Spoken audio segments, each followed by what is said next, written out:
Assalamualaikum warahmatullahi wabarakatuh. Salam sejahtera untuk kita semuanya. Apa kabar kawan-kawan pekerja semua? Saya yakin perasaannya semua pasti sedang kacau balau. Jangan kacau balau, kenapa? Karena kita bisa saksikan sendiri dan kita bisa lihat. Waalaikumsalam warahmatullahi. Bagaimana kita bisa lihat kondisi pekerja akhir-akhir ini, kemudian kondisi industri dan semuanya, kita bisa lihat bahwa semua semakin sulit. Lapangan pekerjaan semakin sulit, kemudian status kerja juga makin sulit. Hampir semuanya yang berhubungan dengan dunia kerja itu sangat sulit bagi pekerja. PHK terjadi di mana-mana, hampir setiap hari kita dengar, kita menyaksikan gelombang PHK, kemudian status kerja juga makin nggak jelas. Nah, kali ini saya ingin sedikit bercerita tentang sebuah pengalaman yang saya temukan di saat saya ada di sebuah kawasan industri. Di saat saya sedang berjalan, kemudian mencoba untuk berdiskusi dengan beberapa pencari kerja, ada sedikit cerita miris yang mereka sampaikan kepada saya terkait di saat mereka tertipu dengan sebuah iming-iming yang menawarkan pekerjaan dan dijanjikan untuk bekerja dan itu pasti. Namun dengan catatan bahwa mereka harus membayar dengan sejumlah biaya yang harus mereka keluarkan dengan iming-iming bahwa mereka akan mendapat pekerjaan. Namun ketika ditunggu beberapa hari, akhirnya nggak ada kejelasannya sampai mereka kesulitan untuk mencari karena memang mereka nggak kenal orangnya, hanya bertemu sekilas, kemudian membuat perjanjian ketemu di kawasan atau dimanapun, selesai. Nah, kali ini saya ada seorang kawan cewek juga nih, yang dulunya hampir juga terkena di saat ingin mencari kerja, hampir ditawari untuk bekerja tapi dengan membayar juga. Nah, untungnya kawan saya ini tidak mengikuti, dan yang lebih membuat saya surprise adalah dia memutuskan untuk menjadi seorang pengusaha. Nah, ini sesuatu yang luar biasa. Bayangkan seorang cewek yang masih muda, dia memutuskan untuk menjadi seorang pengusaha dibandingkan dia bekerja di perusahaannya orang dengan membayar. Yuk, kita akan coba ikuti gimana sih kisahnya di saat kawan saya ini dulu mencari kerja kemana-mana, kemudian ditawari sebuah pekerjaan tapi harus membayar, dan pada endingnya tidak memenuhi permintaan tersebut, tapi justru malah memilih menjadi seorang pengusaha. Yang jelas ketika menjadi seorang pengusaha ini bukan sesuatu yang gampang. Tapi kita akan dengarkan kisahnya bagaimana kawan saya ini yang seorang cewek masih sangat muda sekali bercerita tentang pengalaman di saat dulu mau ditawar kerja tapi harus membayar. Oke, kenalkan, ini namanya siapa namanya? Dea Yolanda Septiani. Namanya Dea. Umurnya berapa Dea? 21 belum. 21. Oh, masih sangat muda. Sangat muda. Bagi teman-teman cowok yang masih jomblo ini. Dan tapi nanti harus konfirmasi dengan saya dulu. Enggak, bercanda. Nah, ini Dea ini dulunya pernah keliling kawasan berarti ya? Pernah nggak? Sering, Pak. Oh, sering. Jadi sebelum lulus juga udah keliling kawasan. Setelah lulus langsung keliling kawasan lagi gitu. Berapa lama sendiri itu? berdua. Tuh kan lulus dari tahun 2017. 2017 ya? Iya, lulus dari tahun 2017. Itu keliling kawasan tuh dari pas mau lulus, hampir mau lulus gitu. Itu keliling kawasan, pengen tahu dulu gitu. Terus pas lulus langsung lah keliling kawasan, pertama dari mulai Egypt dulu, dari Egypt, terus coba cari ke Hyundai, ke Delta, baru yang terakhir ke MM 2100. Oh, berarti keliling kawasan besar ya? Iya. Kalau berangkat keliling kawasan jam berapa ini?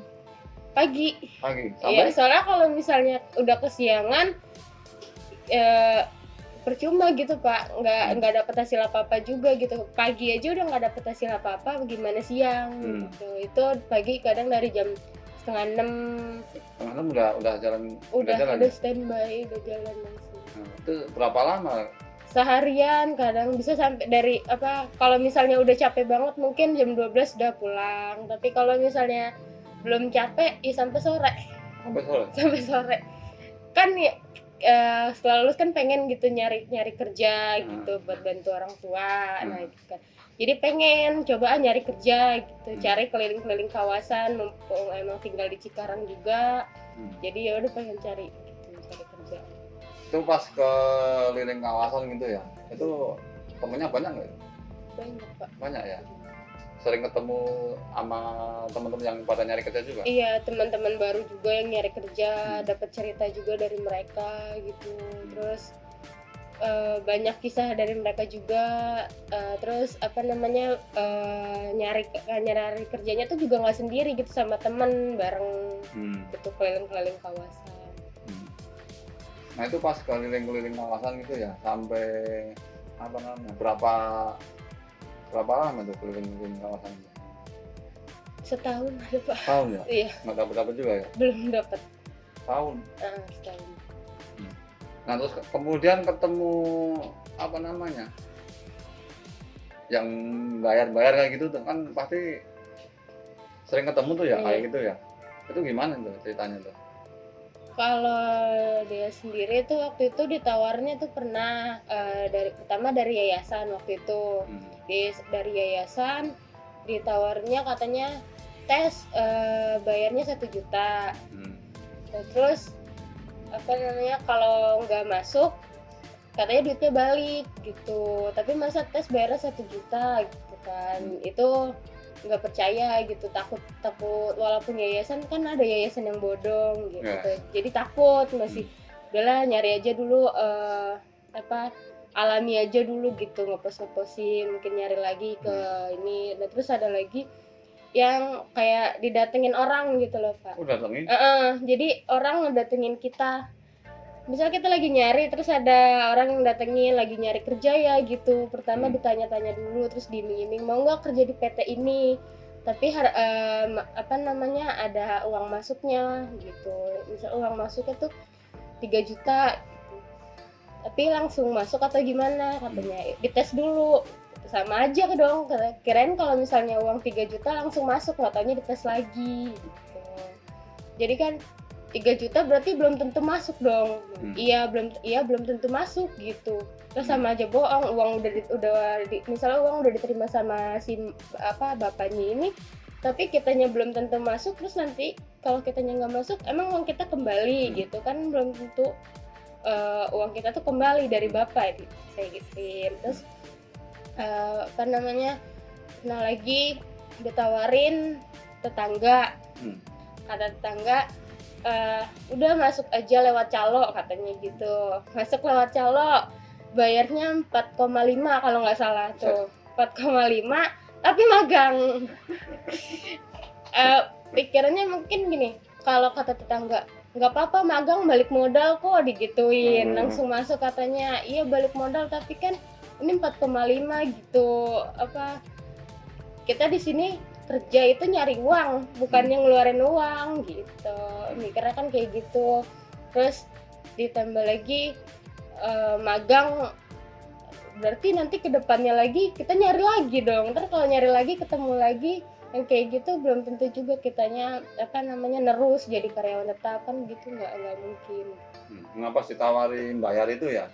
Itu dia minta dicicil atau minta langsung itu? Ada yang dicicil, ada yang langsung cash gitu, ada yang katanya kalau udah tanda tangan kontrak baru dikasih duitnya gitu. Ada yang kayak gitu. Nah kemudian memutuskan untuk tidak memenuhi itu alasannya apa waktu itu? Pertama emang karena mikirnya udah jauh sih Pak. Soalnya ada yang bilang katanya kalau masuk lewat calo kasihan sama yang masuk lewat alami gitu kan.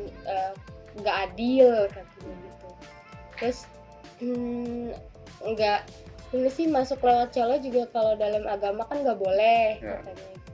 Terus ya udah nggak. Nah yang kedua itu karena apa nggak ada uangnya juga, terus berpikir juga kan kita di sini mau nyari kerja gitu, kenapa kita harus ngeluarin uang, bukannya apa nyari kerja itu kan nyari uang bukan yang ngeluarin uang gitu. Pas di bayar itu ya, pernah nggak nanya gini, pas di saat saya bayar gitu ya, langsung jadi permanen gitu, ada nggak? Dibilang sih rata-rata enggak Pak, kalau yang bayar tuh rata-rata tuh nggak ada yang jadi permanen, Nggak ada ya? nggak ada. Paling apa magang itu juga magangnya kalau nggak 3 bulan 6 bulan, terus kontrak paling setahun, habis itu kita udah lepas nggak tahu lagi. Ya kan kalau misalnya kita tiba-tiba udah apa kontraknya udah habis kan kita nyari lagi, bayar lagi nantinya. Jadinya nggak bisa nabung. Iya, ntar duitnya juga muter-muternya buat bayar-bayar kerja juga. Dan itu pun belum tentu nanti apa yang didapatkan sesuai dengan yang diperjanjikan kan. Iya. Nah biasanya dia ini nggak, ketika mereka tuh nawari untuk bayar gitu ya, diajak keliling dulu nggak untuk melihat ini loh pabriknya nanti kamu kerja gitu? Ada yang diajakin kayak gitu tapi nggak mau, takut gimana, takut pikirannya udah jauh, takutnya dibawa nipu atau dibawa kemana-mana gitu Pak. Kan walaupun kita nyari kerja dibawa kayak gitu, kita juga harus waspada sama orang, apalagi orang yang nggak dikenal. Jadi apa kalau dibawa kayak gitu nggak mau sih. Itu pas keliling-keliling itu lama kan nggak dapat kerja gitu ya? Iya. Itu berapa lama itu?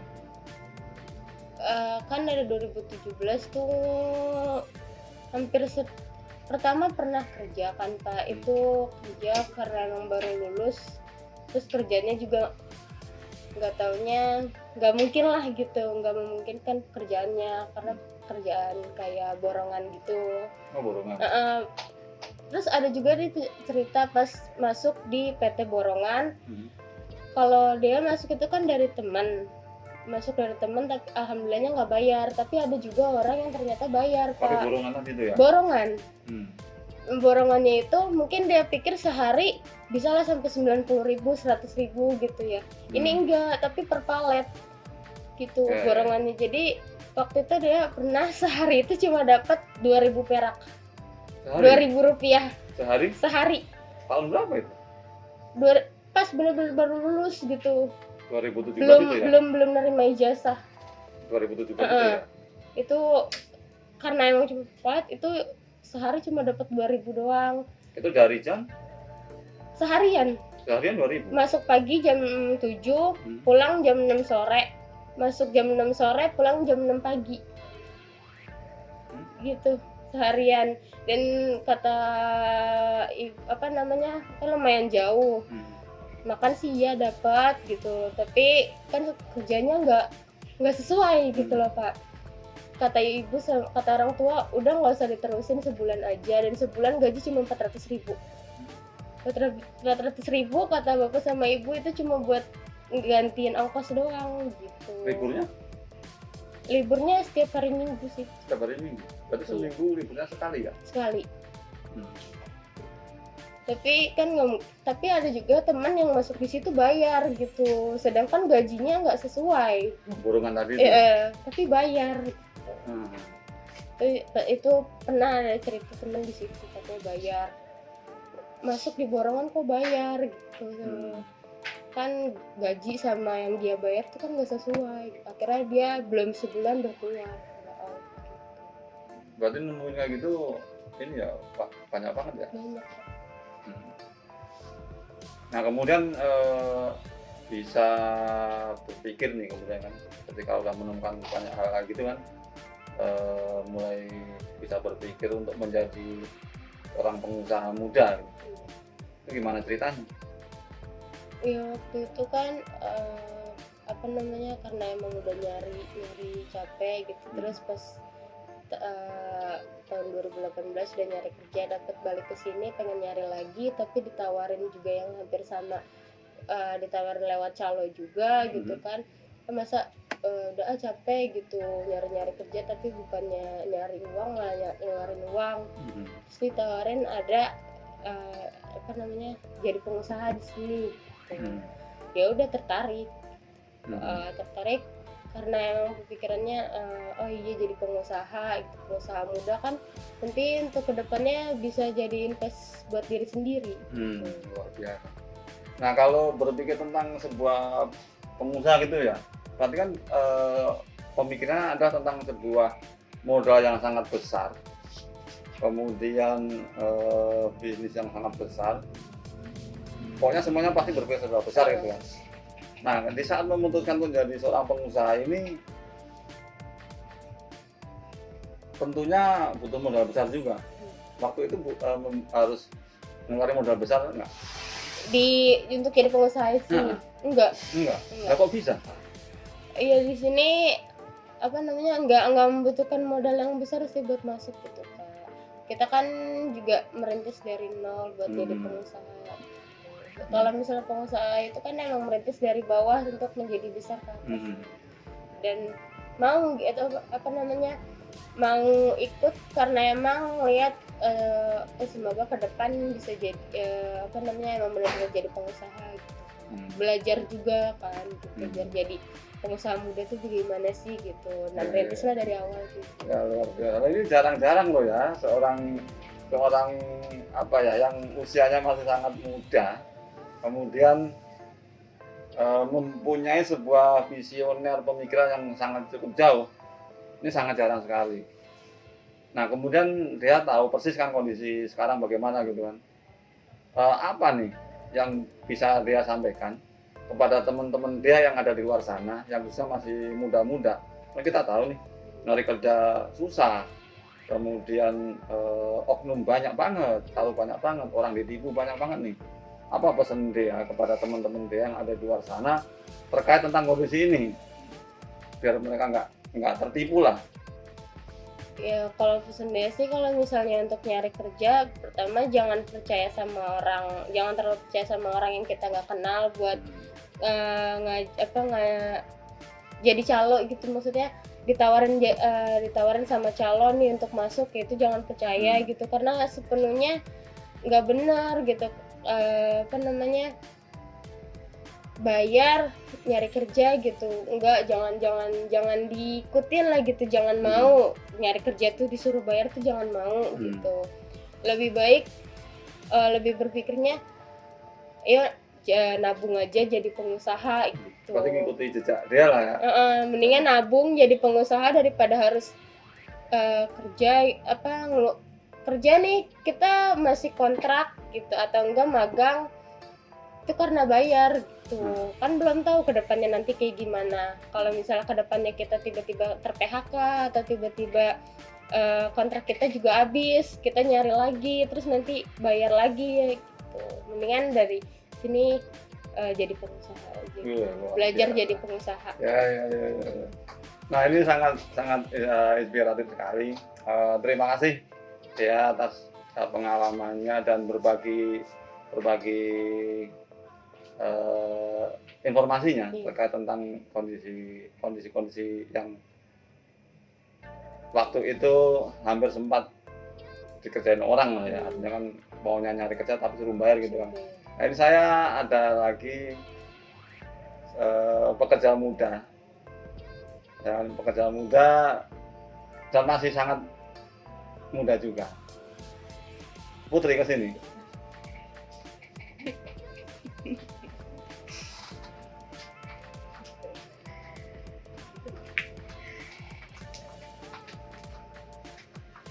Nah, teman-teman, ini juga salah satu seorang pengusaha muda juga, namanya Putri.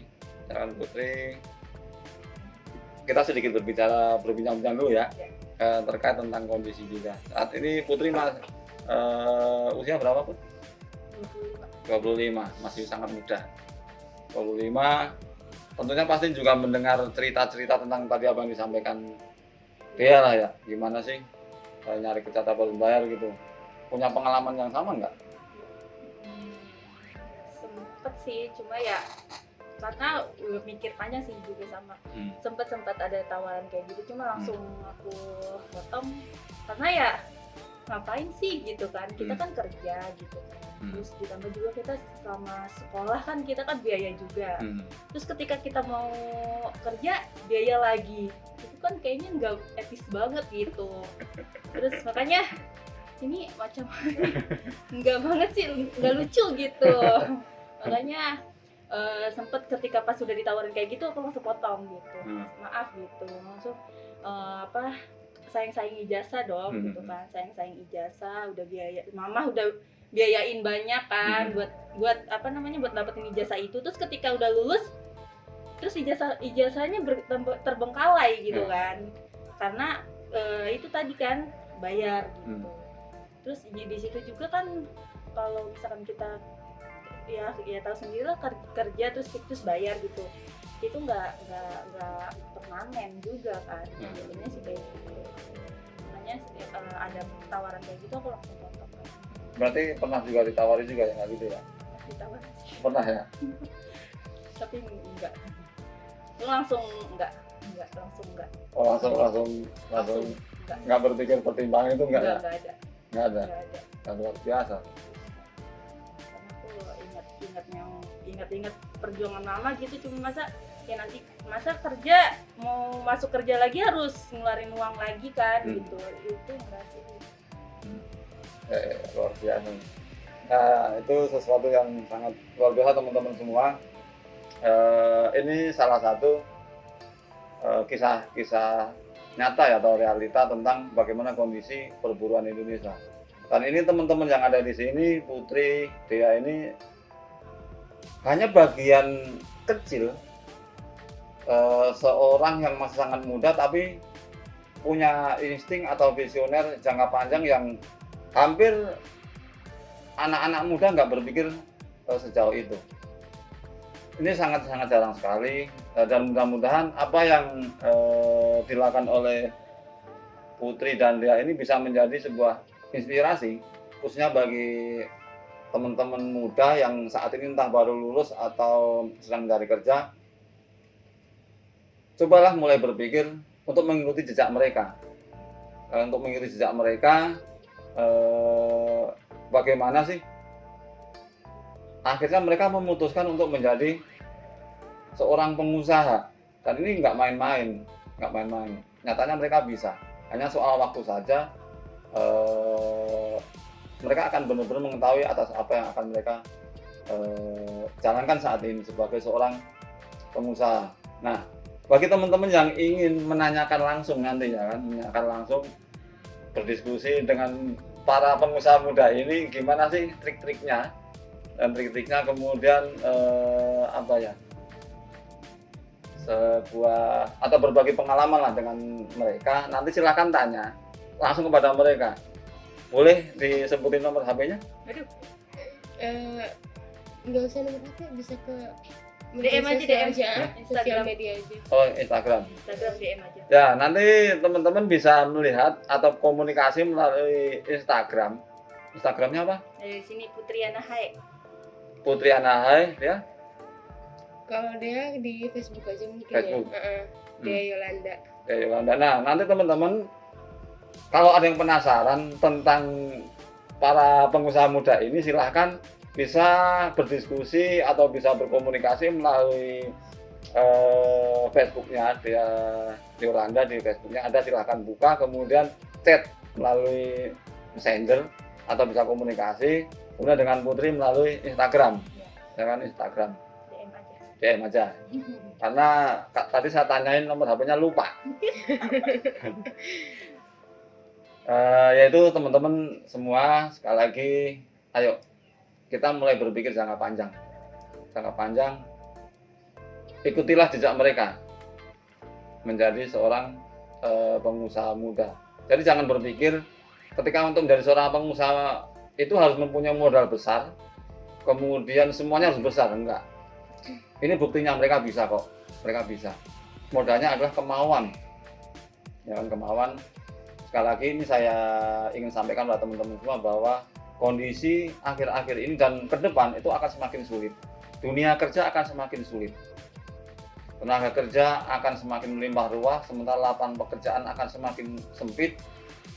Tenaga kerja asing banyak, robotisasi industri udah nggak bisa ketahan. Itu artinya posisi atau status kerja makin nggak jelas. Dan bisa dipastikan nanti akan semakin banyak oknum-oknum atau penipu-penipu yang bisa memasukkan kerja tapi dengan cara membayar. Jadi teman-teman jangan sampai tertipu oleh mereka yang menawarkan pekerjaan tapi harus membayar. Mudah-mudahan untuk teman-teman yang saat ini sedang mencari kerja bisa segera mendapatkan pekerjaan, tapi dengan catatan kalau bisa jangan lewat calo. Sayang, nyari kerja harusnya dapat duit tapi ini bayar duluan. Udah bayar nanti statusnya magang harian, wah makin amburadul dah. Makin amburadul. Mendingan ikuti jejak teman-teman ini nih, masih muda-muda, lihat kan teman-teman ini masih muda-muda, pengusaha loh dia. Ya kan, pengusaha. Sekali lagi tetap semangat teman-teman semua yang saat ini sedang mencari kerja, semoga segera dapat pekerjaan. Saran saya, ikuti jejak mereka saja. Jejak mereka menciptakan lapangan pekerjaan nantinya. Oke? Tetap semangat, sehat selalu, tetap utamakan kesehatan, keselamatan dalam semua aktivitas. Karena keselamatan ini jadi modal utama kita dalam menjalankan kehidupan ini. Dan yang jelas, di saat kita mendapatkan kesulitan apapun itu, jangan pernah putus asa. Meskipun kita juga nggak dapat kerja, jangan pernah putus asa untuk berusaha. Kenapa kita gagal? Karena kita terlalu cepat berhenti. Kita terlalu cepat berhenti. Sekali lagi tetap semangat. Sejahteralah buruh Indonesia. Assalamualaikum warahmatullahi wabarakatuh.